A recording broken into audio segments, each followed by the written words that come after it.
Pertama-tama di sini aku siapin wadah, kemudian lanjut di sini aku masukin tepung terigu yang aku mix antara pro sedang dan pro tinggi. Kemudian lanjut di sini aku masukin gula pasir sebanyak 30 gram, susu bubuk sebanyak 30 gram. Kemudian bahan kering aku aduk sampai merata. Oh ya, untuk resep lengkapnya nanti aku tulis ya di box deskripsi. Kemudian lanjut di sini aku masukin 1 butir telur, kurang lebih beratnya 27 gram. Kemudian lanjut di sini aku masukin air es sebanyak kurang lebih 80 ml.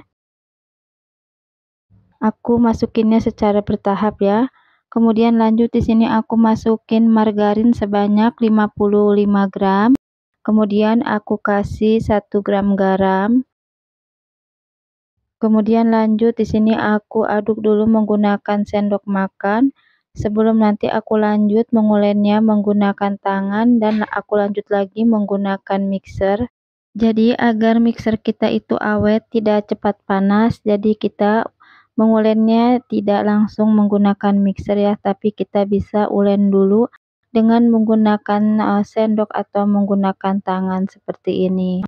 Nah, ini untuk sisa cairannya aku masukin lagi ya. Jadi untuk mencegah adonannya itu kelembekan, untuk cairannya kita masukin secara bertahap ya seperti ini. Oh ya, ini sebelumnya tangan aku udah aku cuci bersih terlebih dahulu ya. Dan di sini kita ulen sampai adonannya setengah kalis. Nah, setelah adonannya ini kita rasa setengah kalis, lanjut mau aku mixer menggunakan hand mixer kurang lebih selama 6 menit ya. Jadi di sini aku ulen, belum aku kasih ragi dan belum aku kasih pelembut. Di sini kita ulen dulu untuk kecepatan mixernya menggunakan kecepatan sedang ya. Dan ini kita ulen sampai adonannya kalis, dan di sini mau aku cek dulu ya untuk konsistensi adonannya sudah pas atau belum. Nah, di sini aku rasa masih kurang ya untuk airnya atau tingkat kelembekan adonannya, jadi aku tambahkan lagi untuk airnya. Oh ya, untuk airnya jangan lupa digunakan air es ya atau air dari kulkas agar adonan tidak cepat panas ya karena terkena gesekan mixer. Nah, ini setelah aku mixer selama kurang lebih 6 menitan, lanjut aja di sini aku masukin untuk raginya sebanyak 5 gram dan BI atau bread improper atau pelembut roti sebanyak 2 gram. Kemudian lanjut di sini aku mixer lagi selama kurang lebih 5 sampai 7 menitan dengan kecepatan tinggi. Nah, ini aku singkat aja ya, setelah 7 menit aku mixer, ini adonannya sudah kelihatan kalis elastis. Lanjut aja di sini aku rapikan adonannya. Oh ya, sebelumnya tangan aku udah aku kasih minyak goreng ya agar adonan tetap lembab. Jadi kita tap-tap adonannya menggunakan minyak goreng terlebih dahulu. Kemudian lanjut di sini mau aku timbang dan mau aku bagi-bagi. Oh ya, untuk berat timbangan di sini yang aku pakai per picisnya itu beratnya 35 gram agar nanti hasil donatnya itu menul-menul. Oh ya, jadi di video kali ini sedikit berbeda ya untuk pencampuran raginya atau untuk menaruh raginya itu tidak pas di awal bersama dengan bahan-bahan kering lainnya ya.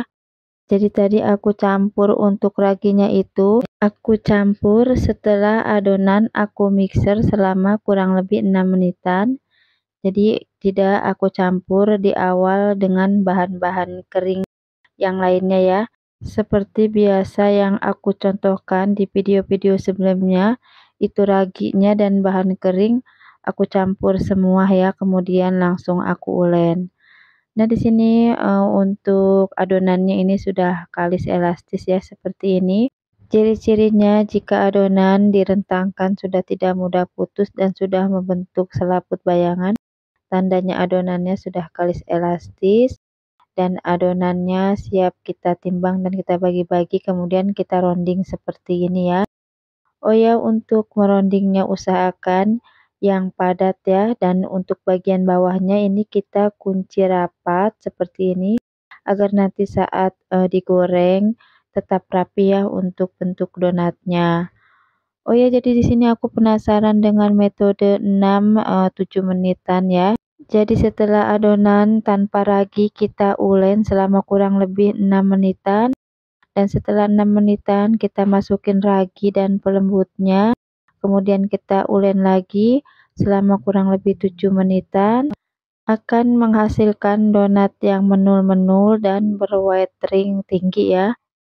Jadi di sini aku pingin mencobanya karena aku masih penasaran dengan hasil donat yang menul-menul dan wetringnya itu tinggi dan kokoh ya.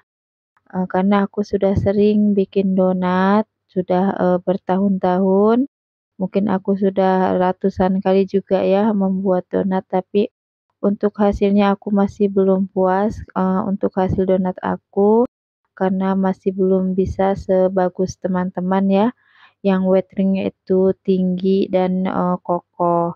Lanjut setelah adonan selesai dironding, ini diistirahatkan tadi ya selama kurang lebih 20 menit sampai 25 menitan.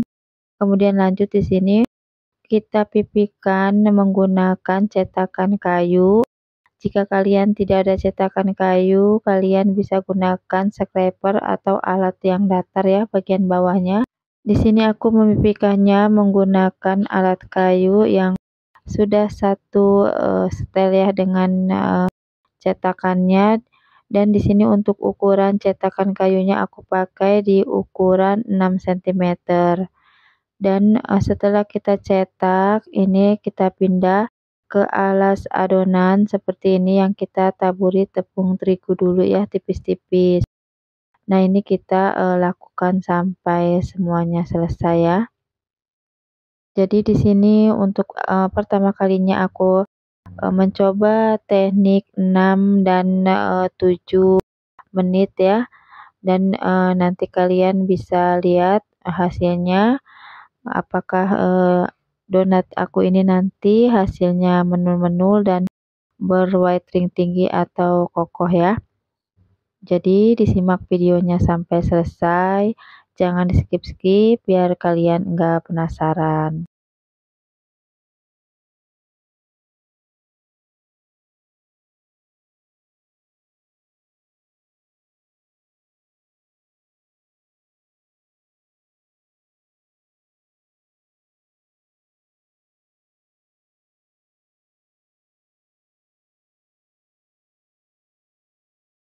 Nah, ini setelah donatnya aku pipihkan semua, hasilnya seperti ini.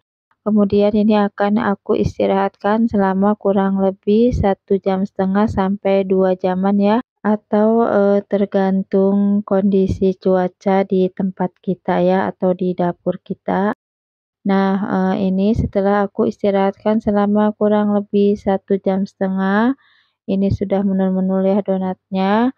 Langsung aja di sini mau aku goreng. Sebelumnya di 20 menit terakhir aku memproofing sudah aku panasin minyaknya ya. Kemudian di sini aku untuk mengecek suhu panasnya, aku masukin tadi tusuk sate, dan bisa juga kita masukkan adonan seperti ini ya. Jadi kalau sudah berbuih tusuk sate atau adonan yang untuk mengetesnya ini sudah berbuih, tandanya minyak sudah siap ya, kita masukkan adonan yang sudah mengembang. Nah, ini kita goreng.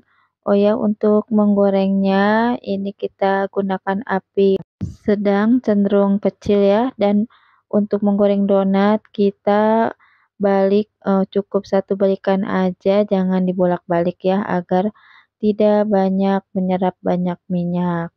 Nah, ini kita balik setelah satu sisinya ini berwarna kecoklatan seperti ini ya. Nah, ini kelihatan ya donatnya itu hasilnya menul-menul dan wetringnya juga tinggi ya. Dan di sini aku sangat senang sekali ya melihat hasil donat aku yang sangat menul-menul dan berwhite ring tinggi. Nah, di sini juga ada juga donatnya yang white ringnya itu agak kempes ya atau menyusut. Itu disebabkan dalam proses perondingannya aku kurang padat ya. Oh ya, di sini trik juga jika kita pingin mendapatkan white ring yang tinggi dan kokoh, usahakan saat proses perondingan atau saat kita membulatkan adonannya harus padat ya. Dan untuk tekstur adonannya itu harus kalis elastis, baru kita bisa mendapatkan white ring yang kokoh dan tinggi ya. Nah, jadi seperti itu aja ya yang aku share di video kali ini. Semoga sedikit ilmu yang aku bagikan di video ini bermanfaat dan berhasil ya kalian mengikutinya. Sampai jumpa di video aku selanjutnya. Mohon maaf jika masih banyak kesalahan, baik dari tutorial dan cara aku menjelaskannya. Sekali lagi aku mohon maaf. Sampai jumpa di video aku selanjutnya. Aku pamit. Wassalamualaikum.